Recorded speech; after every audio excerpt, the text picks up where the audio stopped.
Mes parents m'ont envoyé par email la liste de cadeaux pour leur anniversaire, un voyage en Méditerranée à 20 000 $, une berline de luxe, et un bracelet en émeraude. J'ai demandé si mes frères et sœurs participeraient. C'est toi qui gagnes le plus. Occupe-t'en toi-même, a exigé ma mère. Alors j'ai annulé les réservations, arrêté les paiements. Tu gagnes le plus d'argent, Sonia. Il est juste que tu t'en charges seule. La voix de ma mère au téléphone avait cette pointe d'exigence familière, et je sentis ma mâchoire se crisper. J'étais assise dans mon bureau à domicile à Portland, en Oregon, fixant l'email qu'elle avait envoyé à peine une heure plus tôt. L'objet était la célébration de rêve pour notre 40e anniversaire. À l'intérieur se trouvait une liste détaillée de cadeaux que mes parents attendaient pour leur prochain anniversaire, une croisière en Méditerranée. À 20 000 $, une berline de luxe d'une valeur de 30 000 $, et un bracelet en émeraude à 10 000 $ que ma mère convoitait depuis des mois. Soit un total de 60 000 $. Je m'appelle Sonia. J'ai 42 ans et j'ai passé les 20 dernières années à bâtir ma carrière en tant que propriétaire de Brightway Mining, une société de conseil en extraction minière prospère. J'ai travaillé dur pour tout ce que j'ai. La maison confortable, la sécurité financière, le respect dans mon secteur. Mais pour ma famille, mon succès a toujours signifié une seule chose. Je suis la banque. Maman, c'est beaucoup d'argent, dis-je en essayant de garder un ton neutre. As-tu parlé à Kevin ou Jenna de leur participation? Pourquoi ferions-nous ça? Répondit-elle, la voix sèche. Ton frère vient d'acheter une maison et ta sœur a 3 enfants à élever. Ils ont des difficultés. C'est toi qui as le travail bien payé et pas d'enfants à charge. Cela ne devrait pas être un fardeau pour toi. Je fermai les yeux et pris une profonde inspiration. Ce n'était pas nouveau. Depuis des années, mes parents me traitaient comme leur distributeur automatique personnel. Besoin d'un nouveau. Toi? Appelle Sonia. Envie de rénover la cuisine? Sonia s'en chargera. Planifier des vacances extravagantes? Sonia a l'argent. Et chaque fois que j'hésitais ou suggérais qu'il demande à mes frères et sœurs de contribuer, j'avais droit au même sermon sur mon égoïsme, sur le fait que je ne comprenais pas les vraies difficultés, sur le fait que je devrais être reconnaissante qu'il m'ait élevé. Je ne dis pas que je n'aiderai pas, dis-je prudemment. Je demande juste si Kevin et Jenna pourraient contribuer un peu. Même une petite somme. Absolument pas, me coupa ma mère. Je t'ai déjà dit qu'ils n'en ont pas les moyens. De plus, c'est notre 40e anniversaire. Nous méritons quelque chose de spécial après toutes ces années. Ne penses-tu pas que nous l'avons mérité? Et voilà. La culpabilisation. La manipulation affective. Qui avait fonctionné sur moi pendant des décennies. Je vais y réfléchir, dis-je finalement. Réfléchir? Sa voix monta. Sonia, la croisière part. Dans 3 mois. Nous avons besoin de confirmer ces réservations maintenant. Et le concessionnaire ne garde cette berline qu'une semaine de plus. Je ne comprends pas pourquoi tu es si difficile à ce sujet. Je dis, je vais y réfléchir. Maman. Je dois y aller. Je raccrochai avant qu'elle ne puisse continuer à argumenter, mes mains tremblant légèrement en posant le téléphone. Je fixai à nouveau l'email, lisant les descriptions détaillées de chaque cadeau. Ma mère avait même inclus des liens vers l'itinéraire exact de la croisière, le modèle de voiture spécifique avec toutes les options de luxe, et des photos du bracelet. En émeraude sous 3 angles différents. Ce n'était pas une demande, c'était une exigence. Je pensais à mes frères et sœurs. Kevin, 39 ans, venait d'acheter une belle maison de 4 chambres en banlieue avec sa femme. Il conduisait des SUV assortis et emmenait les enfants à Disneyland chaque année. Jenna, 36 ans, vivait dans une maison spacieuse avec piscine, envoyait ses 3 enfants dans Une école privée et postait des photos de leur voyage en famille à la plage. Chaque été sur les réseaux sociaux. Aucun d'eux n'était en difficulté. Pas vraiment, mais ils étaient malins. Ils avaient appris à prétexter des difficultés financières chaque fois que mes parents avaient besoin de quelque chose, et mes parents les croyaient toujours. Ou peut-être qu'ils s'en fichaient. Simplement parce qu'ils savaient que je finirais par céder. J'ouvris mon application bancaire et regardai mon compte d'épargne. J'avais l'argent. C'était la partie frustrante. Je pouvais me permettre d'offrir ce cadeau d'anniversaire à mes parents sans impacter sérieusement mes finances. Mais le principe me retournait l'estomac. Pourquoi était-ce toujours à moi qu'on demandait de porter tout le fardeau? Pourquoi mon succès signifiait-il que je leur devais tout, alors que mes frères et sœurs ne devaient rien? Mon téléphone vibra. Un texto de ma mère. J'ai déjà parlé à tout le monde au country club de la croisière et de la voiture. S'il te plaît, ne nous humilie pas en nous faisant annuler ces projets. Je sentis quelque chose changer en moi à ce moment-là. Une petite fissure dans les fondations de culpabilité et d'obligation qui m'avaient maintenu en place si longtemps. Elle avait déjà prévenu les gens. Elle avait déjà fait des promesses avec mon argent sans même attendre mon accord. Je posai mon téléphone face contre le bureau et me retournai vers mon ordinateur. J'avais du travail à faire, des décisions à prendre, mais cette fissure ne cessait de grandir. Et avec elle venait une question que je ne m'étais jamais autorisé à poser auparavant. Que se passerait-il si je disais simplement non? En grandissant, j'avais toujours été la responsable, l'aînée, celle qui avait de bonnes notes, qui ne causait jamais de problème, qui rendait mes parents fiers. Kevin et Jenna étaient différents. Kevin était charmant et drôle, s'en tirant toujours à bon compte parce qu'il pouvait faire rire les gens. Jenna était là. Petite dernière, délicate et douce, celle que tout le monde voulait protéger. Et moi, j'étais Sonia, la fiable, la capable, l'ennuyeuse Sonia. J'ai été diplômée première de ma classe, j'ai obtenu une bourse complète pour l'université, et j'ai travaillé à temps partiel pendant toutes mes années universitaires pour éviter de demander de l'argent à mes parents. Je voyais à quel point ils avaient des difficultés financières à l'époque, comment ils se disputaient à propos des factures et faisaient des économies pour joindre les deux bouts. Je ne voulais pas être un fardeau. Après mon diplôme, j'ai décroché un poste d'analyste junior chez Castelia Publishing. Le travail était épuisant, mais j'adorais ça. J'ai passé 5 ans à apprendre le secteur, à nouer des contacts, à économiser chaque centime que je pouvais. À 27 ans, j'ai sauté le pas et j'ai créé Bright Way Mining. C'était terrifiant et exaltant. Et il y a eu des moments où j'ai cru que j'allais échouer. Mais je n'ai pas échoué. J'ai construit quelque chose de réel, de précieux. En 10 ans, mon entreprise conseillait de grandes exploitations minières dans tout le nord-ouest du Pacifique.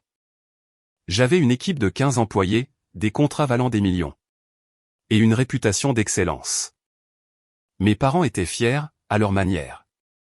Ils aimaient se vanter de moi lors des fêtes, raconter à leurs amis l'histoire de leur fille brillante qui possédait sa propre entreprise. Mais cette fierté s'accompagnait d'attentes. Cela a commencé doucement. Quelques centaines de dollars par-ci par-là pour aider avec des dépenses imprévues. Puis ça a augmenté. Une nouvelle voiture pour ma mère quand la sienne est tombée en panne. Une rénovation de la maison dont mon père insistait qu'il avait besoin. Un prêt pour aider Kevin à démarrer sa propre entreprise, que je n'ai jamais vu rembourser. Chaque fois, il m'assurait que c'était temporaire. Chaque fois, je me disais que c'était mon devoir de fille d'aider. Et chaque fois, il devenait un peu plus facile pour eux de demander et un peu plus difficile pour moi de dire non. Mes frères et sœurs n'ont jamais contribué. Pas Financièrement, en tout cas. Il venait au dîner de famille et aux fêtes. Jouait avec les petits-enfants dans le jardin, et laissait mes parents les choyer. Et d'une manière ou d'une autre, cela suffisait. Ils étaient les amusants, les gens de famille, ceux qui apportaient la joie. J'étais celle qui apportait l'argent. Quelques jours après l'appel téléphonique, je me suis rendu chez mes parents pour le dîner du dimanche. C'était une tradition que je manquais rarement, même si je la redoutais plus souvent qu'à mon tour.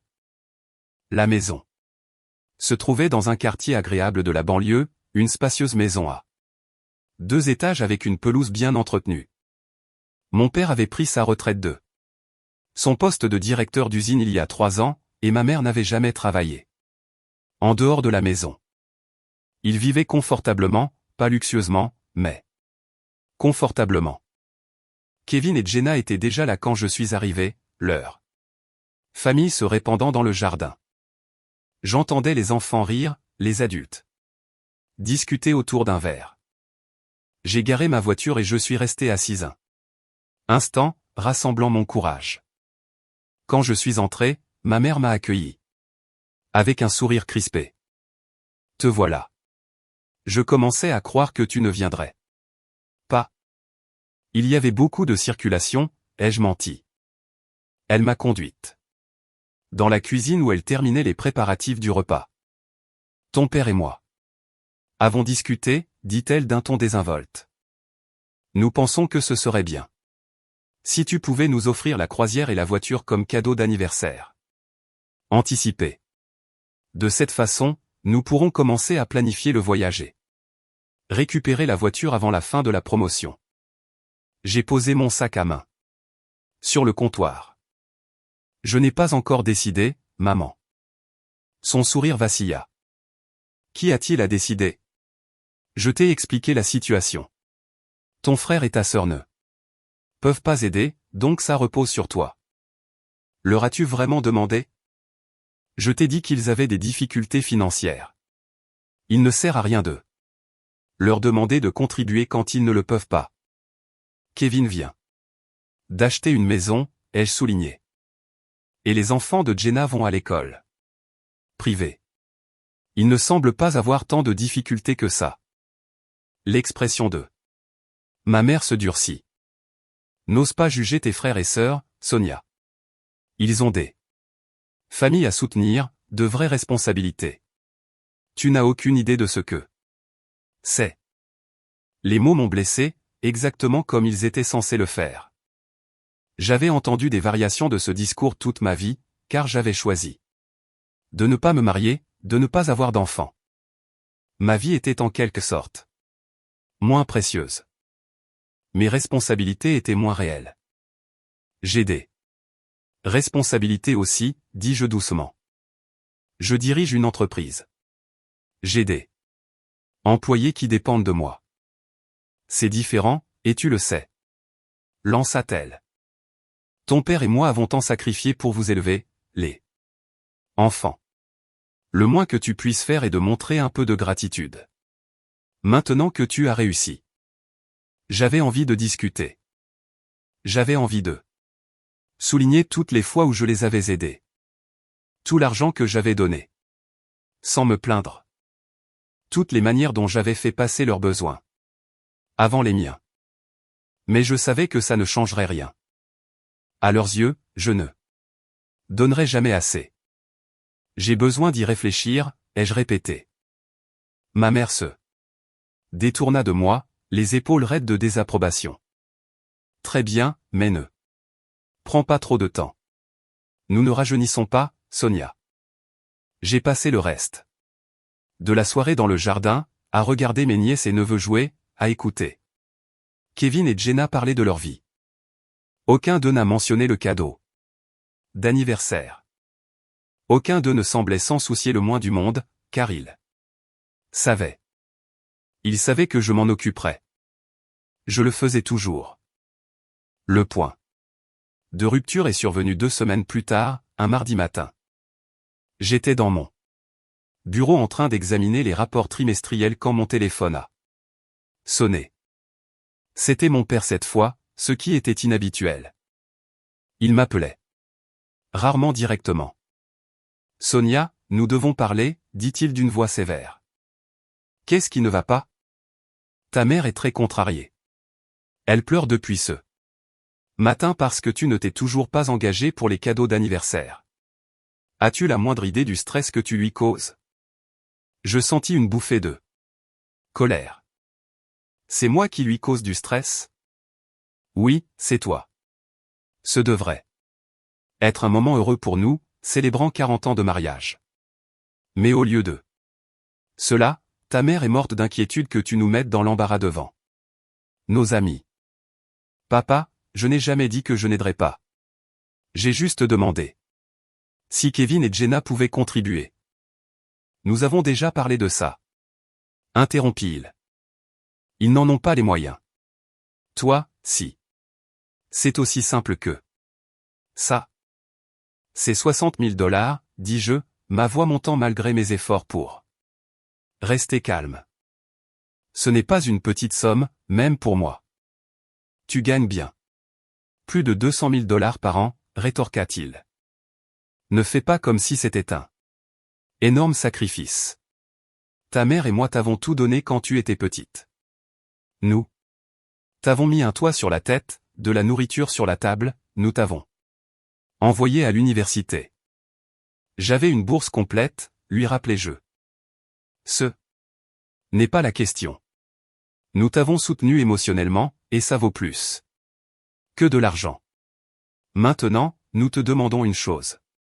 Une seule chose pour célébrer notre anniversaire marquant, et tu agis comme si nous te demandions de braquer une banque. Je fermai les yeux, sentant le poids familier de la culpabilité m'oppresser. C'était toujours comme ça. Il demandait quelque chose de déraisonnable. J'hésitais, puis il me faisait sentir comme une fille. Horrible de ne pas obtempérer immédiatement. Je m'entendis dire, je virerai l'argent d'ici la fin de la semaine. Merci, dit mon père, son ton s'adoucissant instantanément. Je savais que tu finirais par le faire. Tu es une bonne fille, Sonia. Ta mère va être tellement soulagée. Il raccrocha et je restai là, à fixer mon écran d'ordinateur, me sentant vide. Ce soir-là, j'ai retrouvé ma meilleure amie, Lorraine, pour dîner dans un petit restaurant italien du centre-ville. Lorraine et moi nous connaissions depuis l'université, et elle était l'une des rares personnes à connaître toute l'étendue de ma situation familiale. Tu ne vas pas sérieusement leur donner tout cet argent, n'est-ce pas? Demanda-t-elle après que je lui ai raconté la conversation avec mon père. Quel choix ai-je? Tu dis non. C'est le choix que tu as. Je secouai la tête. Tu ne comprends pas. Ils ne me le pardonneront jamais. Ils diront à tout le monde que je suis égoïste. Que je les ai abandonnés quand ils avaient le plus besoin de moi. Kevin et Jenna les soutiendront, et je serai là. Méchante dans toutes les histoires de famille à partir de maintenant. Et alors? Lorraine se pencha en avant, les yeux intenses. Sonia, ils t'exploitent depuis des années.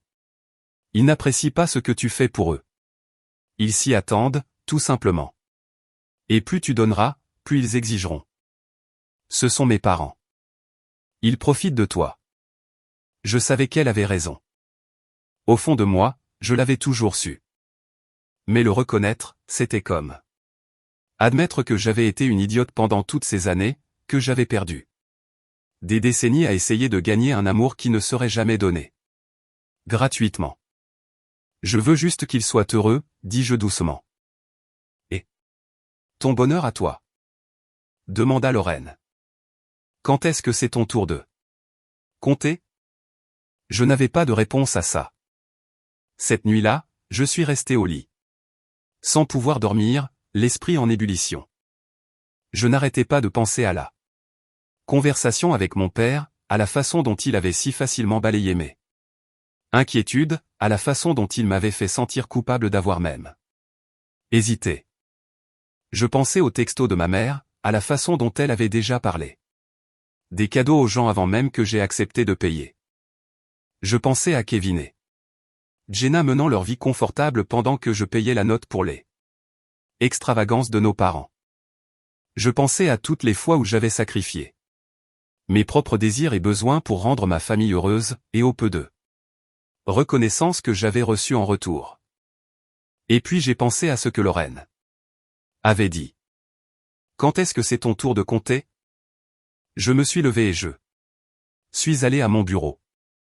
J'ai rouvert l'email de ma mère, relisant la liste de cadeaux détaillés, la croisière, la voiture, le bracelet. 60 000 $ d'exigence. Déguisé en demande. J'ai ouvert mon application bancaire et j'ai regardé les virements que j'avais faits à mes parents au fil des ans. Des dizaines de milliers de dollars donnés librement parce que je les aimais, parce que je voulais aider, parce que je pensais que c'était ma responsabilité en tant que fille qui a réussi. Combien Kevin avait-il contribué? Combien Jenna? J'ai ouvert une nouvelle feuille de calcul et j'ai commencé à calculer chaque cadeau, chaque prêt, chaque paiement d'urgence que j'avais couvert. Les chiffres se sont rapidement accumulés, bien au-delà de ce que j'avais imaginé. Au cours des 10 dernières années, j'avais donné à mes parents plus de 200 000 $. 200 000 $. Je me suis adossé à ma chaise, stupéfaite. Je savais que c'était beaucoup. Mais le voir étalé en noir sur blanc le rendait réel d'une manière qu'il ne l'avait jamais été auparavant. Et soudain, j'étais en colère. Vraiment? Profondément en colère. Pas seulement contre mes parents, mais contre moi-même. Pour avoir été si prompt à me laisser utiliser, pour ne m'être jamais défendu. Pour les avoir laissés me convaincre que ma valeur ne se mesurait qu'à ce que je pouvais fournir. J'ai regardé l'email une dernière fois. La croisière, la voiture, le bracelet. Et puis j'ai commencé à taper une réponse. Je fixais l'email vide pendant un long moment avant de commencer à taper. Mes doigts planaient au-dessus du clavier et je sentais mon cœur battre dans ma poitrine. C'était le moment. Le moment où soit je me défendais, soit je retombais dans le même schéma que j'avais suivi pendant 20 ans. J'ai commencé à taper.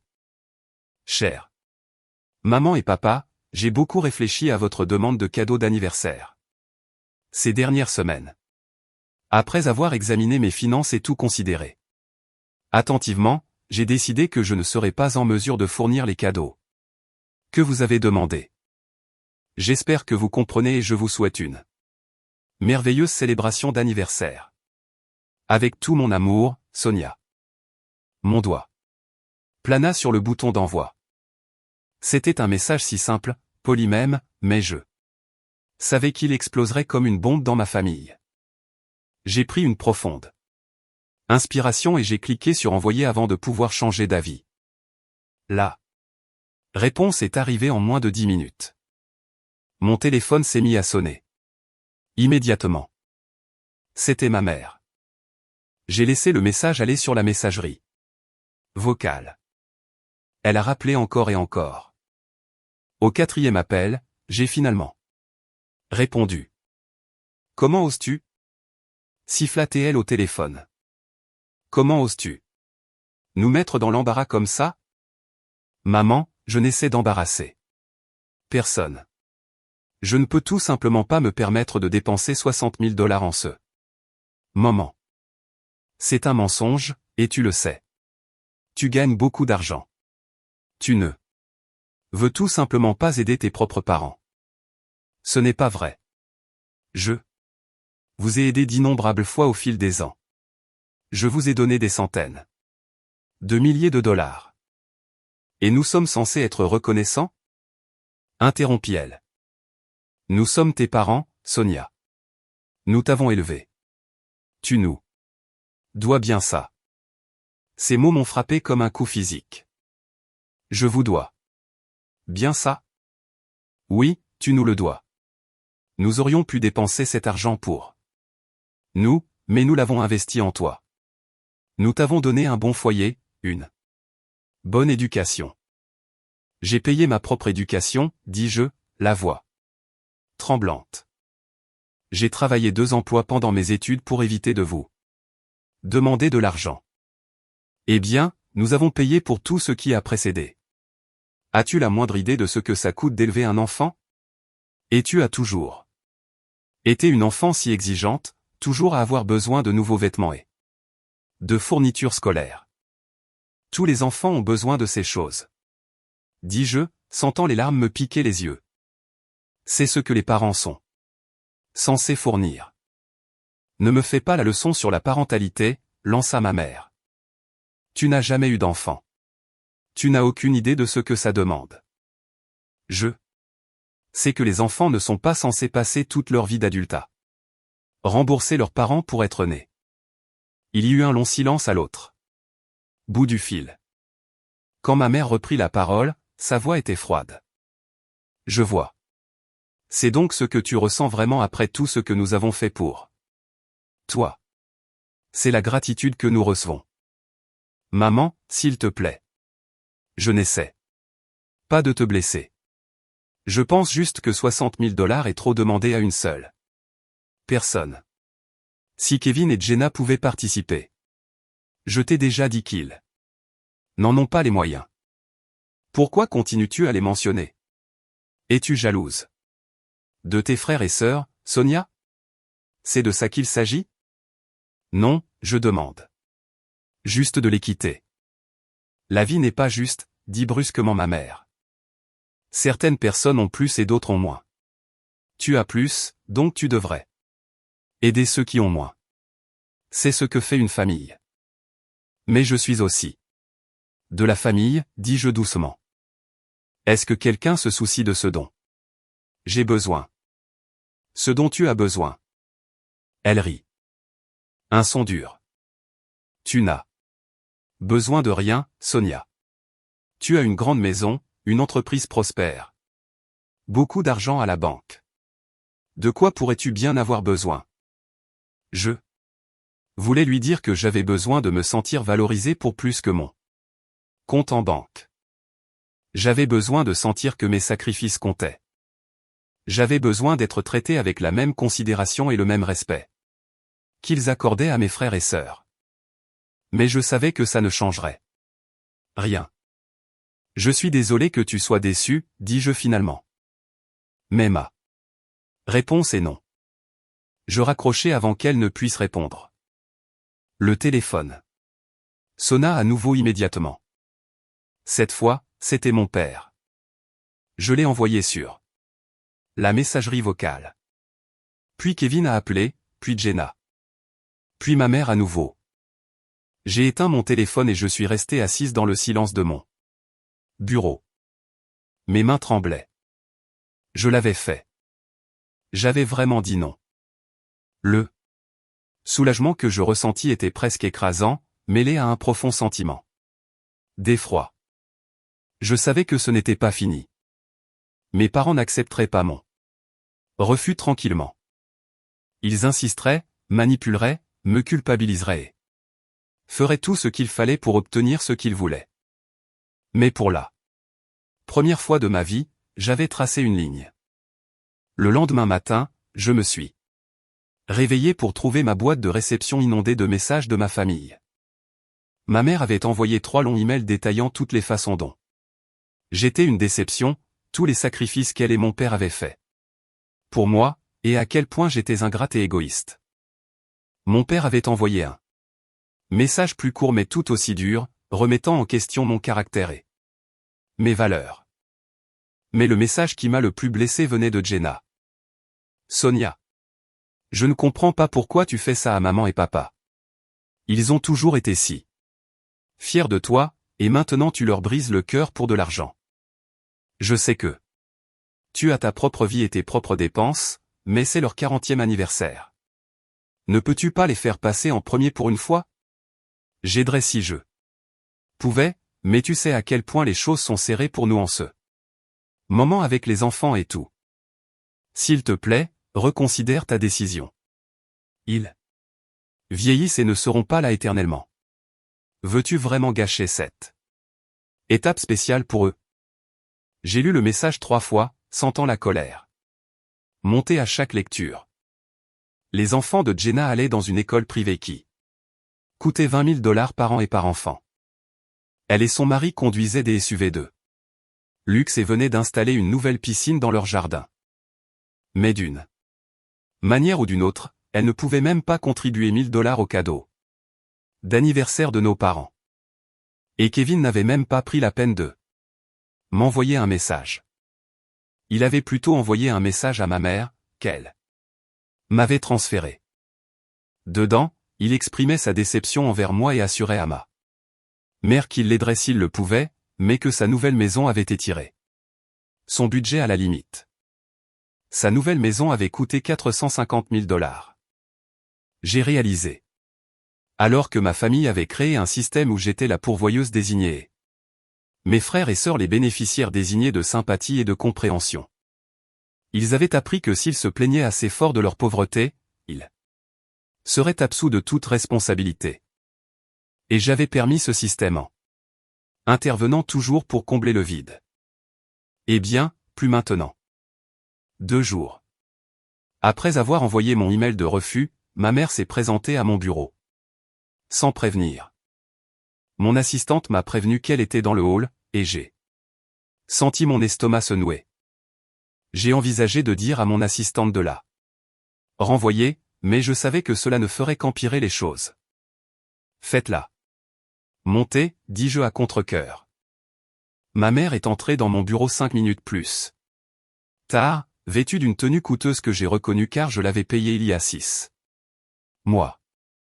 Son visage arborait une expression de dignité blessée. Je n'arrive pas à croire que tu refuses de voir ta propre mère, dit-elle, bien que je n'ai rien refusé. Je travaille, maman. J'ai des réunions tout l'après-midi. Ça ne prendra pas longtemps. J'ai juste besoin que tu comprennes ce que tu nous fais. Elle s'assit dans la chaise en face de mon bureau sans y être invitée. Ton père et moi avons parlé à tous nos amis de la croisière et de la voiture. Nous avons déjà prévu de dîner avec d'autres couples pendant le voyage. As-tu la moindre idée de l'humiliation que ce serait d'annuler maintenant? Vous avez fait ces plans avant que j'accepte de payer quoi que ce soit, ai-je souligné. Parce que nous supposions que tu nous aiderais. Tu l'as toujours fait avant. Peut-être que c'est ça le problème. Peut-être que j'ai trop aidé. Ses yeux se plissèrent. Qu'est-ce que ça veut dire? J'ai pris une profonde inspiration. Ça veut dire que je vous ai donné des centaines de milliers de dollars au fil des ans, et je n'ai jamais rien demandé en retour. Pas de gratitude, pas de reconnaissance, juste un respect de base pour mon temps et mes finances. Mais au lieu de ça, vous tenez mon aide pour acquise et vous mettez en colère quand je pose des limites. Des limites? Dit-elle, le mot sonnant comme une obscénité. C'est de ça qu'il s'agit? Une sorte de jargon de thérapie que tu as pioché dans un de tes livres de développement personnel? Non, c'est du bon sens. Je travaille dur pour mon argent et j'ai le droit de décider comment le dépenser. Bien sûr que tu l'as, dit ma mère, sa voix dégoulinant d'une fausse douceur. Et nous te demandons juste de le dépenser pour tes parents qui t'ont donné la vie et t'ont élevé pour devenir la femme brillante que tu es aujourd'hui. Vous ne m'avez pas rendue brillante. Je l'ai fait moi-même. Les mots sont sortis plus durs que je ne l'avais prévu, mais ils étaient vrais. Mes parents m'avaient fourni le nécessaire quand j'étais petite, mais ils n'avaient pas soutenu mes rêves d'entreprise. Ils avaient pensé que j'étais stupide de créer ma propre société. M'avaient dit que je devrais plutôt trouver un emploi stable avec des avantages sociaux. Quand j'ai réussi, malgré leurs doutes, ils ont été heureux de se prélasser dans ma gloire, mais ils n'ont jamais reconnu les risques que j'avais pris ou le travail que j'avais fourni. Le visage de ma mère devint rouge. Comment oses-tu me parler de cette façon? Je suis venu ici pour avoir une conversation raisonnable et tu m'attaques. Je ne t'attaque pas. Je juste honnête. Honnête? Elle se leva brusquement. Tu veux de l'honnêteté? Très bien. Ton père et moi sommes profondément déçus par toi. Nous pensions t'avoir élevé pour valoriser la famille, mais il s'avère que nous avions tort. Tu te soucies plus de l'argent que du bonheur de tes propres parents. Ce n'est pas juste. Tu sais ce qui n'est pas juste? Interrompit-elle. Avoir une fille qui a tout et qui refuse de partager avec les gens qui ont fait d'elle ce qu'elle est. Ton frère et ta sœur aideraient. S'ils le pouvaient. Mais toi, avec tout ton argent et ton succès, tu peux aider. Et tu choisis de ne pas le faire. Ça me dit tout ce que j'ai besoin de savoir. Sur ton caractère. Elle se tourna et se dirigea vers la porte, mais avant de partir, elle se retourna vers moi. Quand ton père et moi ne serons plus là, tu le regretteras. Tu te souviendras de ce moment et tu réaliseras que tu as choisi l'argent plutôt que la famille. J'espère que ça en vaudra la peine. Elle partit et je suis resté là, me sentant comme si j'avais été heurté par un camion. Mes mains tremblaient et je sentais des larmes monter derrière mes yeux. Mais sous la blessure et la culpabilité, il y avait aussi de la colère. Comment osait-elle retourner la situation pour faire de moi la méchante? Comment osait-elle agir comme si j'étais celle qui n'était pas raisonnable? J'ai pris mon téléphone et j'ai envoyé un texto à Lorraine. Besoin de parler. Tu es libre. Ce soir? Elle a répondu immédiatement. Toujours. Bar à 20 à 19h. Ce soir-là, j'ai tout raconté à Lorraine sur la visite de ma mère, sur la culpabilisation, sur la façon dont elle m'avait fait sentir comme une fille. Horrible pour avoir posé une simple limite. C'est de la violence psychologique. Dit Lorraine sans détour. Tu le sais, n'est-ce pas? Ce n'est pas de la violence. Elle est juste contrariée. Sonia, écoute-toi. Elle est venue sur ton lieu de travail pour te réprimander parce que tu ne lui as pas donné 60 000 $. Elle essaie de te manipuler pour que tu obéisses en te faisant sentir coupable de prendre soin de toi. C'est de la manipulation de Manuel. J'ai fait tourner le vin dans mon verre, sans la regarder dans les yeux. Peut-être que je suis égoïste. Peut-être que je devrais juste leur donner l'argent et passer à autre chose. Et après? L'année prochaine, ils voudront autre chose, et l'année d'après aussi. Et tu continueras à donner parce que tu as une peur bleue d'être vue comme la mauvaise fille. Quand est-ce que ça s'arrête? Je ne sais pas, ai-je admis. Ça s'arrête quand tu décides que ça s'arrête, dit fermement Lorraine. Tu as déjà fait le pas le plus difficile en disant non. N'abandonne pas maintenant. J'ai hoché la tête, mais je n'étais pas sûr d'avoir sa conviction. La culpabilité me rongeait, me murmurant que peut-être j'avais tort. Peut-être que j'étais déraisonnable. Peut-être que j'étais une mauvaise fille, après tout. Mon téléphone vibra. Un texto de Jenna. Maman m'a raconté votre conversation d'aujourd'hui. Je n'arrive pas à croire que tu l'aies fait pleurer. Qu'est-ce qui ne va pas chez toi? J'ai montré le texto à Lorraine, qui a levé les yeux au ciel. Bien sûr, ils font appel au renfort. C'est comme ça que fonctionnent les familles manipulatrices. Elles se liguent contre la personne qui essaie de poser des limites. Devrais-je répondre? Seulement si tu veux t'engager dans encore plus de drames. Personnellement, j'ignorerais. J'ai posé mon téléphone face contre la table et j'ai essayé de me concentrer sur mon vin. Mais même assise là avec ma meilleure amie, je sentais le poids de la désapprobation de ma famille peser sur moi comme une chose physique. Le lendemain matin, j'ai reçu un email de mon père. Il était plus long que ses messages habituels. Et en le lisant, j'ai senti mon cœur se serrer. Il détaillait chaque sacrifice qu'ils avaient fait pour moi quand j'étais enfant. Chaque dollar dépensé, chaque fois qu'ils avaient fait passer Mes besoins avant les leurs, chaque sacrifice de leur confort pour mon bien. Ils calculaient qu'ils avaient dépensé environ 200 000 $ pour m'élever jusqu'à l'âge adulte et suggéraient que les 60 000 $ qu'ils demandaient maintenant étaient temps. Fait assez raisonnable compte tenu de leur investissement en moi. Il a terminé. L'email par « Nous ne te demandons pas ton argent, Sonia. Nous demandons ce qui nous est dû ». L'email de mon père est resté dans ma boîte de réception. Comme un poison, et je l'ai lu encore et encore jusqu'à ce que les mots se brouillent. Ils pensaient que je leur devais non seulement de la gratitude ou de l'amour, mais une véritable compensation financière pour le crime d'être né élevé. J'ai pensé à répondre, à essayer d'expliquer pourquoi c'était mal. Mais je savais que ça ne changerait rien. Dans leur esprit, ils avaient créé un grand livre où chaque repas qu'ils m'avaient donné, chaque vêtement qu'ils m'avaient acheté, chaque toit au-dessus de ma tête était une dette que je devais rembourser avec intérêt. Au lieu de répondre, j'ai fait quelque chose que je n'avais jamais fait auparavant. J'ai ouvert mes archives financières et j'ai commencé à tout documenter.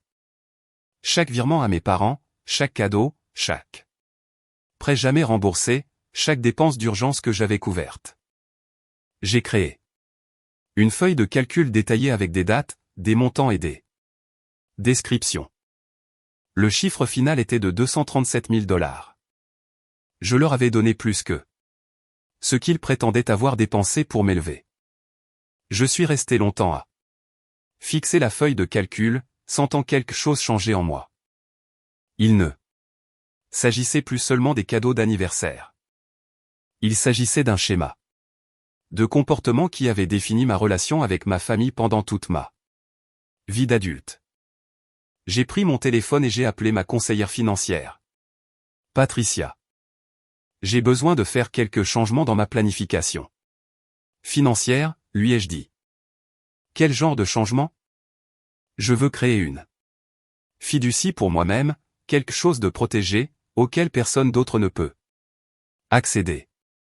Et je veux examiner tous mes virements automatiques et abonnements pour voir s'il y a quoi que ce soit qui va à des membres de ma famille. Il y eut une pause. Est-ce que tout va bien? Ça ira, ai-je dit. Je reprends juste le contrôle de mes finances. Au cours de la semaine suivante, j'ai travaillé avec Patricia pour restructurer ma vie financière. J'ai annulé la carte de crédit que j'avais donnée à ma mère pour les urgences et qu'elle utilisait pour faire du shopping. J'ai arrêté les virements mensuels automatiques que j'envoyais pour les aider avec leurs dépenses. J'ai verrouillé mes comptes et je me suis assuré que personne d'autre que moi n'avait accès à mon argent. C'était à la fois terrifiant et libérateur. Ma mère l'a remarqué immédiatement. 2 jours après avoir annulé la carte de crédit, elle m'a appelé en panique. Ma carte a été refusée au magasin, dit-elle, la voix perçante. J'étais en train de passer à la caisse et le caissier m'a dit qu'il y avait un problème. Je n'ai jamais été aussi embarrassé de ma vie. J'ai annulé la carte, dis-je calmement. Tu as fait quoi? Pourquoi ferais-tu ça? Parce que c'était ma carte et que je ne veux plus la fournir. Mais j'ai besoin de cette carte pour les dépenses du ménage. Toi et papa avez vos propres revenus. Vous pouvez utiliser vos propres cartes pour les dépenses du ménage. Sonia, c'est ridicule. Tu nous punis parce que tu es en colère à propos des cadeaux d'anniversaire. Je ne punis personne. Je pose juste des limites. Des limites? Cracha-t-elle le mot. Toi et tes limites. Tu. C'est ce que je pense? Je pense que tu es devenue égoïste et froide. Le succès t'a changé, et pas pour le mieux. Peut-être que tu as raison, dis-je. Ou peut-être que j'apprends enfin à me valoriser. Cette conversation est terminée, dit-elle. Mais retiens bien mes paroles, Sonia. Tu vas le regretter. La famille, c'est tout, et tu jettes la tienne par-dessus bord pour de l'argent. Elle raccrocha, et je suis resté là, sentant la culpabilité. Familière essayait de revenir. Mais cette fois, je l'ai repoussée. Je ne jetais pas ma famille. Ce sont eux qui avaient réduit notre relation à des transactions financières. Ce soir-là, j'ai reçu un texto de groupe de Kevin. Il était envoyé à moi, à Jenna et à nos parents. Je pense que nous devrions avoir une réunion de famille pour discuter de ce qui se passe. Cette situation avec Sonia nous déchire, et nous devons mettre les choses au clair. Est-ce que tout le monde peut venir chez maman et papa ce dimanche? Je fixais le texto. Je savais que c'était un piège. Ils voulaient me mettre dans une pièce où ils pourraient tous se liguer contre moi, où je serais en infériorité numérique et submergé. Autrefois, j'y serais allé. Je serais entré dans cette embuscade parce que j'avais trop peur d'être vu comme difficile ou peu coopérative. Mais pas cette fois. J'ai tapé une réponse. Je ne pense pas qu'une réunion de groupe serait productive en ce moment. Si quelqu'un veut me parler individuellement, je suis disponible. Les réponses sont venues rapidement. Jenna, c'est tellement typique de toi, Sonia. Tu ne peux même pas prendre la peine de te présenter pour ta propre famille. Kevin, nous essayons d'arranger ça et tu rends les choses plus difficiles. Viens juste à la réunion. Mon père, ta mère est très contrariée. Le moins que tu puisses faire est de te présenter et de t'expliquer. J'ai éteint mon téléphone et je suis allé me promener. C'était une soirée claire à Portland et j'ai marché pendant des heures dans mon quartier, pensant à tout ce qui s'était passé. J'ai pensé aux années que j'avais passées à essayer de gagner l'amour de ma famille par la générosité. J'ai pensé à toutes les fois où j'avais sacrifié mes propres besoins et désirs pour les rendre heureux. Et j'ai pensé à ce que Lorraine m'avait demandé. Quand est-ce que c'est ton tour de compter? Quand je suis rentré, j'ai rallumé mon téléphone pour trouver 17 appels manqués et 32 messages textes. Je n'en ai lu aucun. Au lieu de cela, j'ai ouvert mon ordinateur portable et j'ai commencé à écrire. J'ai écrit un email à mes parents, à Kevin et à Jenna. J'ai choisi mes mots avec soin, sans colère ni accusation, juste des faits simples. J'ai passé la semaine dernière à examiner mes finances, et j'ai réalisé qu'au cours des 10 dernières années, j'ai donné à maman et papa 237 000 $. Cela n'inclut pas l'argent que j'ai prêté à Kevin ni les divers cadeaux et dépenses que j'ai couverts pour tout le monde au fil des ans. Je n'ai jamais demandé le remboursement de cet argent et je n'ai jamais attendu de remboursement. Je l'ai donné librement parce que je vous aimais, que je voulais aider. Mais j'ai fini par comprendre que ma générosité a été tenue pour acquise et même transformée en une attente. La demande de 60 000 $ en cadeau d'anniversaire a été le moment où j'ai réalisé que ce schéma devait changer. Non pas parce que je n'aime pas maman et papa, et non pas parce que je ne valorise pas la famille, mais parce qu'une relation saine ne peut pas être basée uniquement sur des transactions financières. Je vais poser des limites à l'avenir. Je ne fournirai plus de soutien financier régulier, de prêts d'urgence ou de cadeaux coûteux. Ce n'est pas une punition. C'est un changement nécessaire pour mon propre bien-être. J'espère qu'avec le temps, nous pourrons reconstruire notre relation sur une base de respect mutuel plutôt que de dépendance financière. Mais cela exigera que nous fassions tous des changements, pas seulement moi. Avec tout mon amour. Sonia. J'ai joint la feuille de calcul montrant toutes mes contributions financières au fil des ans et j'ai appuyé sur envoyer avant de pouvoir douter de moi-même. Puis j'ai fermé mon ordinateur portable, je me suis versé un verre de vin et j'ai attendu l'explosion que je savais imminente. Mais j'ai aussi ressenti quelque chose que je n'avais pas ressenti depuis des années. La liberté. L'explosion est survenue en moins d'une heure.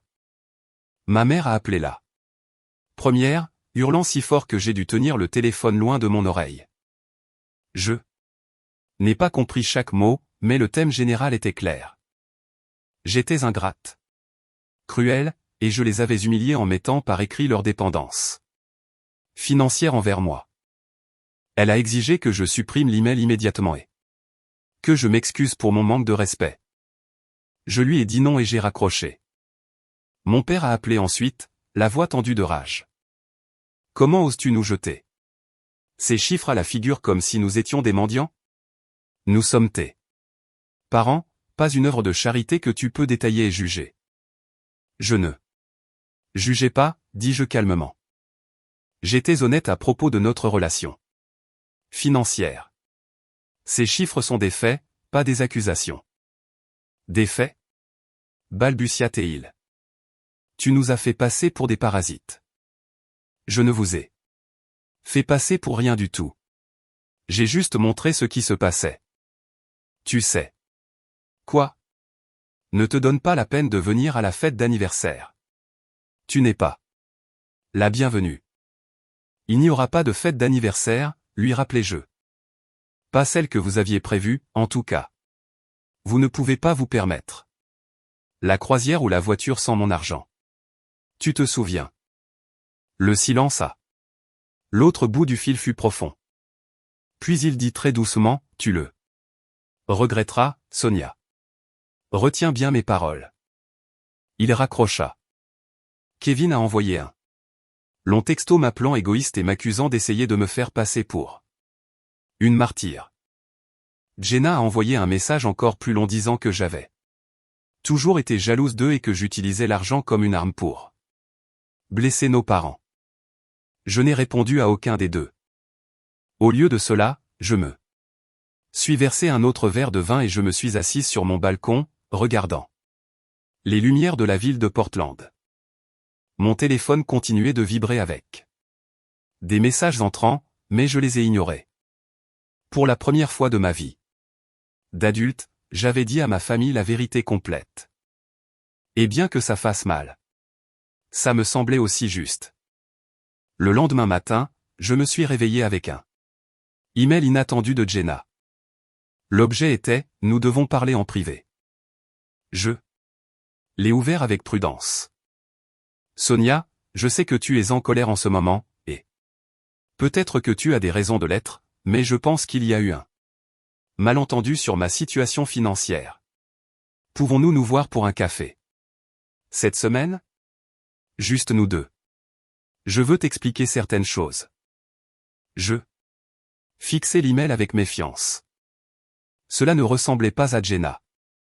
Elle était habituellement heureuse de suivre ce que nos parents disaient, sans jamais remettre en question, sans jamais s'opposer. Mais il y avait quelque chose dans le ton de ce message qui semblait sincère. Contre toute attente, j'ai accepté de la rencontrer. Nous nous sommes rencontrés dans un petit café près de chez elle. 2 jours plus tard, Jenna est arrivée, l'air fatigué, sans son maquillage soigné habituel ni ses cheveux coiffés. Elle a commandé un latte et s'est assise en face de moi avec une expression que je n'arrivais pas à déchiffrer. Merci d'être venu, dit-elle. Je n'étais pas sûr que tu le ferais. J'ai failli ne pas venir. Elle hocha la tête. Je le mérite. Je sais que je n'ai pas été juste avec toi au fil des ans. J'ai attendu, ne sachant pas où cela allait mener. Le truc, c'est que, continua Jenna, je n'avais pas réalisé combien d'argent tu donnais à maman et papa. Je savais que tu les aidais parfois, mais je pensais que c'était juste quelques milliers par-ci par-là. Quand j'ai vu cette feuille de calcul, j'ai été choqué. Tu ne savais vraiment pas? Non. Maman a toujours fait comme si tu étais heureuse d'aider. Comme si ce n'était pas un gros problème pour toi. Elle disait que tu avais tellement d'argent que tu remarquais à peine quand tu leur en donnais un peu. Je remarquais, dis-je doucement. Jenna enroula ses mains autour de sa tasse de café. Je ne savais pas non plus qu'ils te demandaient 60 000 $ pour leur anniversaire. Maman m'a dit qu'il prévoyait quelque chose de spécial. Mais elle n'a jamais mentionné combien ça coûtait ni que tu étais censé tout payer. Qu'est-ce que tu pensais? Qu'ils avaient soudainement touché le gros lot? Honnêtement, j'essaie de ne pas penser à leurs finances du tout. C'est plus facile comme ça. Elle baissa les yeux sur sa tasse. Je sais que ça me fait passer pour une personne horrible. Mais gérer maman et papa est épuisant. Ils veulent toujours quelque chose, ont toujours une crise ou une plainte. J'ai appris il y a longtemps que la meilleure façon de les gérer est de rester en dehors de ça. En me laissant tout gérer à la place. Oui, admit elle. Et je suis désolé pour ça. Ce n'était pas juste pour toi. J'ai étudié le visage de ma sœur, cherchant des signes de manipulation, mais tout ce que je voyais était un malaise sincère et peut-être un peu de honte. Pourquoi me dis-tu ça maintenant? Parce qu'après que tu aies envoyé cet email, maman m'a appelé et m'a demandé si je pouvais leur prêter 10 000 $ pour aider à couvrir une partie des frais d'anniversaire. Elle a dit qu'ils avaient déjà parlé à leurs amis de la croisière et de la voiture et qu'ils devaient sauver la face d'une manière ou d'une autre. Qu'est-ce que tu lui as dit? Je lui ai dit que je ne pouvais pas me le permettre. Ce qui est vrai, d'ailleurs. Nous ne sommes pas aussi aisés que tu le penses. Nous avons l'air bien de l'extérieur, mais nous sommes noyés sous les dettes. La maison, les voitures, l'école privée, tout est financé à la limite. Nous n'avons presque rien en épargne. Je ressentis un étrange mélange de justification et de pitié. Pourquoi as-tu laissé maman penser que tu avais des difficultés quand elle t'a demandé de contribuer au cadeau d'anniversaire? Parce que j'en ai. Peut-être pas de la manière qu'elle pensait, mais nous n'avons vraiment pas d'argent de côté. Mais le truc, c'est qu'elle ne m'a jamais vraiment demandé de contribuer. Elle m'a juste dit que tu t'en occupais. Et j'ai été soulagé parce que je n'ai pas eu à gérer la culpabilité de dire non. L'aveu de Jenna resta en suspens entre nous. Je ne savais pas quoi dire.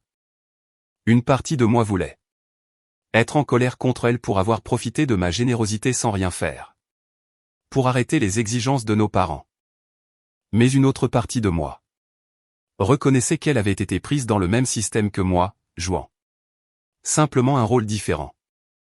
Maman m'a rappelé hier, continua Jenna. Elle était furieuse. Elle a dit que tu avais trahi la famille et que nous devions tous nous serrer les coudes pour te faire entendre raison. Elle voulait que je te convainque de changer d'avis sur l'argent. Et je lui ai dit que je ne pouvais pas faire ça. Je lui ai dit que je pensais que tu avais des arguments valables et que peut-être il était temps que tout le monde soit plus réaliste quant à ses finances. J'ai haussé les sourcils. Comment ça s'est passé? À peu près comme tu peux l'imaginer. Elle m'a raccroché au nez. Puis, elle a rappelé 1 heure plus tard et m'a dit que j'étais une déception, tout comme toi. Malgré tout, je ressentis une pointe de sympathie pour ma sœur. Je suis désolé. Ne le sois pas. C'était en fait assez libérateur. J'ai passé toute ma vie à essayer d'être la bonne fille, celle qui ne causait jamais de problème. Mais tu sais quoi? J'en ai marre. J'en ai marre de prétendre que tout va bien quand ce n'est pas le cas. J'en ai marre de te voir traité comme un distributeur automatique pendant que le reste d'entre nous s'en tire à bon compte. Et Kevin? Ressent-il la même chose? Jenna secoua la tête. Kevin est différent. Il croit sincèrement que maman et papa méritent tout ce que nous pouvons leur donner. Il ne voit rien de mal dans la façon dont ils t'ont traité. Quand j'ai essayé de lui en parler, il a dit que tu faisais du cinéma. Et que tu devrais être reconnaissante d'avoir l'opportunité d'aider nos parents dans leur vieillesse. Ils ont 62 ans, ai-je souligné. Ils ne sont pas exactement des personnes âgées. Je sais, mais Kevin a toujours vu les choses comme maman et papa veulent qu'il les voie. Il ne changera pas. Nous sommes restés en silence un moment, sirotant notre café. Puis Jenna dit, il y a Autre chose que tu devrais savoir. Après que tu aies envoyé cet email avec la feuille de calcul, maman et papa ont commencé à appeler tous leurs amis et parents, leur racontant leur version de l'histoire. Ils te dépeignent comme cette fille égoïste et avide d'argent qui les a abandonnés dans leur moment de besoin. Je sentis mon estomac se serrer. Que disent-ils exactement? Qu'ils t'ont demandé une petite contribution pour leur célébration d'anniversaire et que tu as refusé, puis que tu leur as envoyé un email méchant, listant chaque centime que tu leur avais jamais donné. Comme si tu essayais de leur faire honte. Ils disent que tu valorises plus l'argent que la famille et qu'ils ne savent pas où ils se sont trompés en t'élevant. La trahison me piqua, même si je m'attendais à quelque chose comme ça. Les as-tu corrigés? J'ai essayé. J'ai dit à tante Patricia la vérité sur les 60 000 $ et elle a été choquée. Elle n'avait aucune idée qu'ils demandaient autant. Elle pensait que c'était peut-être quelques centaines de dollars pour un dîner ou quelque chose du genre. Mais je ne sais pas si quelqu'un d'autre me croit. Maman et papa ont passé beaucoup de temps au téléphone. Je pensais à tous ces parents, des gens que j'avais connus toute ma vie, entendant la version déformée de mes parents et pensant que j'étais une sorte de monstre. Ça me mettait en colère. Mais ça m'a aussi fait réaliser quelque chose d'important. Je me fichais en fait de ce qu'ils pensaient. Laisse-les parler, dis-je. Quiconque me connaît saura la vérité, et quiconque ne me connaît pas assez bien pour remettre en question l'histoire de mes parents ne vaut pas la peine de s'en inquiéter. Jenna me regarda avec quelque chose qui ressemblait à de l'admiration. J'aimerais avoir ta force. Tu l'as, lui dis-je. Tu viens de le prouver. En les dénonçant pour leur comportement. Oui, et maintenant ils ne me parlent plus non plus. Comment ça se passe pour toi? Elle y réfléchit un instant, puis sourit légèrement. Honnêtement, c'est assez paisible. Nous avons parlé pendant une autre heure, et à la fin, j'avais l'impression de voir ma sœur clairement pour la première fois depuis des années. Elle n'était pas mon ennemi. Elle avait juste été une autre personne prise dans les dynamiques toxiques de notre famille, essayant de survivre du mieux qu'elle pouvait. Quand nous nous sommes séparés, elle m'a serré fort dans ses bras. Je suis désolé. Pour tout, dit-elle. J'aurais dû te défendre il y a longtemps. Tu le fais maintenant, dis-je. C'est ça qui compte. Au cours des semaines suivantes, les retombées ont continué. Mes parents ont complètement cessé de me parler, ce qui était en fait un soulagement. Kevin m'a envoyé quelques autres messages de colère avant d'apparemment abandonner. Certains membres de la famille élargie m'ont contacté avec des questions, et j'ai calmement expliqué ma version de l'histoire à ceux qui le demandaient. Mais le développement le plus surprenant est venu d'une source inattendue. 3 semaines après avoir envoyé l'email avec la feuille de calcul, j'ai reçu un message de la sœur de mon père, tante Hélène. Elle vivait à l'autre bout du pays, à Boston, et je ne lui avais pas parlé depuis des années. Sonia, j'ai entendu parler de ce qui se passe avec tes parents. Je veux que tu saches que je te crois et que je suis fier de toi de t'être défendu. Tes parents ont toujours eu des attentes irréalistes et je suis contente que quelqu'un les ait enfin dénoncées. Si jamais tu as besoin de parler, je suis là. Le message m'a fait monter les larmes aux yeux. Je n'avais pas réalisé à quel point j'avais besoin que quelqu'un de ma famille valide ma décision jusqu'à ce moment-là. 2 mois après avoir refusé de financer l'extravagance de l'anniversaire de mes parents, j'ai appris par Jenna qu'ils avaient considérablement réduit leur plan. Au lieu d'une croisière en Méditerranée et d'une voiture de luxe, ils ont eu un modeste dîner dans un restaurant local avec quelques amis proches. Ma mère était apparemment furieuse de ce déclassement et a passé toute la soirée à se plaindre. À qui voulait bien l'entendre de sa fille ingrate. Je n'y ai pas assisté. Évidemment. J'ai envoyé une carte avec un chèque cadeau de 100 $ pour un bon restaurant, ce que ma mère a plus tard dit à Jenna être insultant. Ça m'allait. Ce qui ne m'allait pas, c'est la découverte que j'ai faite 3 mois plus tard. Je déjeunais avec Lorraine quand mon téléphone a vibré avec une alerte de mon service de surveillance de crédit. Quelqu'un avait tenté d'ouvrir une carte de crédit à mon nom. La demande avait été refusée en raison d'une alerte à la fraude que j'avais mise en place des années auparavant, mais la tentative avait été faite. C'est bizarre, dis-je en montrant la notification à Lorraine. As-tu demandé une nouvelle carte? Non, et l'adresse de facturation indiquée n'est pas la mienne. J'ai immédiatement appelé la société de carte de crédit. Et j'ai obtenu plus de détails. L'adresse de facturation était la maison de mes parents. Quelqu'un avait utilisé mon numéro de sécurité sociale et mes informations personnelles pour essayer d'ouvrir une carte de crédit avec une limite de 10 000 $. Mes parents avaient essayé de commettre une usurpation d'identité. Je me sentis physiquement malade. Je m'attendais à de la manipulation, à de la culpabilisation et à de la pression sociale. Je m'attendais même à ce qu'il me dénigre auprès de la famille, mais je n'aurais jamais pensé qu'il commettrait réellement un crime. Tu dois déposer une plainte à la police, dit fermement Lorraine quand je lui ai raconté ce qui s'était passé. Ce sont mes parents. Ce sont des criminels. Ils ont essayé de voler ton identité pour obtenir de l'argent auquel ils n'ont pas droit. C'est de la fraude, Sonia. Je savais qu'elle avait raison, mais l'idée d'appeler la police pour mes propres parents me rendait malade. Pourtant, je ne pouvais pas simplement ignorer cela. Si je laissais passer, qu'essaierait-il ensuite? J'ai appelé Jenna à la place. Savais-tu que maman et papa ont essayé d'ouvrir une carte de crédit à mon nom? Ai-je demandé quand elle a répondu.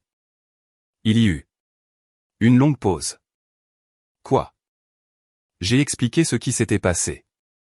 Jenna est restée silencieuse si longtemps que j'ai cru que l'appel avait été coupé. Jenna? Je savais qu'ils étaient désespérés pour de l'argent, dit-elle. Finalement. Maman n'arrêtait pas de dire qu'ils devaient trouver un moyen de sauver leur plan d'anniversaire, qu'ils ne pouvaient pas laisser leurs amis penser qu'ils étaient fauchés. Mais je n'aurais jamais pensé qu'ils feraient quelque chose comme ça. J'ai besoin que tu me dises la vérité. T'ont-ils demandé de l'aide pour ça? Non. Mon Dieu, non. Sonia, je sais que nous n'avons pas toujours été proches, mais je ne les aiderai jamais à commettre une fraude contre toi. Je l'ai cru. Je vais déposer une plainte à la police. Je pense que tu devrais, dit doucement Jenna. Ça dépasse les bornes. J'ai déposé la plainte cet après-midi-là. La police a pris ma déposition et a dit qu'elle enquêterait. 2 jours plus tard, 2 officiers se sont présentés chez mes parents pour les interroger. Selon Jenna, qui l'a appris de notre mère, mes parents ont prétendu que tout était un malentendu. Ils ont dit qu'ils pensaient avoir ma permission d'utiliser mes informations parce que la famille s'entraide, et qu'ils étaient sûrs que ça ne me dérangerait pas. L'excuse était absurde, mais la police ne pouvait pas prouver l'intention de commettre une fraude sans plus de preuves, alors ils ont émis un avertissement. Et ont classé l'affaire. Mais le mal était fait. La nouvelle de ce que mes parents avaient tenté de faire s'est rapidement répandue dans notre famille élargie. Tante Hélène m'a appelé, indignée en mon nom. Plusieurs cousins m'ont contacté pour exprimer leur choc et leur soutien. Même certains des amis de mes parents se sont discrètement éloignés, mal à l'aise avec la révélation que mes parents avaient tenté de commettre une usurpation d'identité contre leur propre fille. Ma mère a essayé de faire passer ça pour un malentendu, prétendant que j'avais surréagi et instrumentalisé la loi contre ma propre famille. Mais cette fois, moins de gens l'ont cru.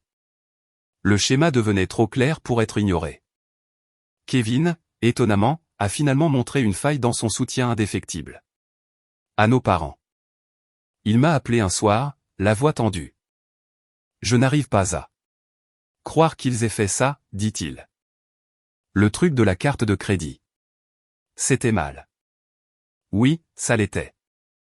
Je pense toujours que tu aurais dû les aider avec les cadeaux d'anniversaire, ajouta-t-il rapidement. Mais essayer d'ouvrir une carte à ton nom sans permission, c'est différent. Ce n'était pas une grande branche d'olivier, mais c'était plus que ce que j'attendais de Kevin.